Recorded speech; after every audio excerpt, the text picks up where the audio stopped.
ஃப்ரெண்ட்ஸுக்கு நம்ம தயிர் சாதம் பார்க்க போகிறோம். வாங்க எப்படின்னு பார்க்கலாம். கடாயில் எண்ணெய் ஊற்றிக்கோங்க.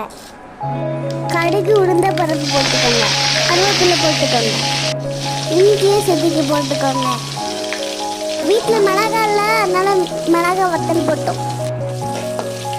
கிண்டு கிண்டு கிண்டுன்னு கிண்டிக்கோங்க. அப்புறம் தயிர் ஊற்றிக்கோங்க. தேவையான ரைஸ் போட்டுக்கோங்க. நல்லா கிண்டு கிண்டு கிண்டு கிண்டுன்னு கிண்டுங்க. உப்பு போட்டுக்கோங்க.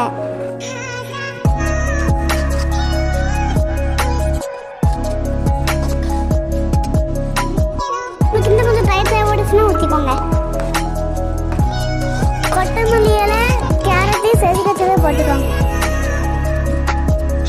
தயிர் ரெடி. இதுக்கு சைடிஷாக உருளைக்கிழங்கு கூட்டு, மாங்காய் இருக்கா, சிப்ஸ் எது மேலே வச்சுக்கலாம். கிரேப்ஸையும் மாதுளை பழத்தையும் உங்களுக்கு தேவைப்பட்ட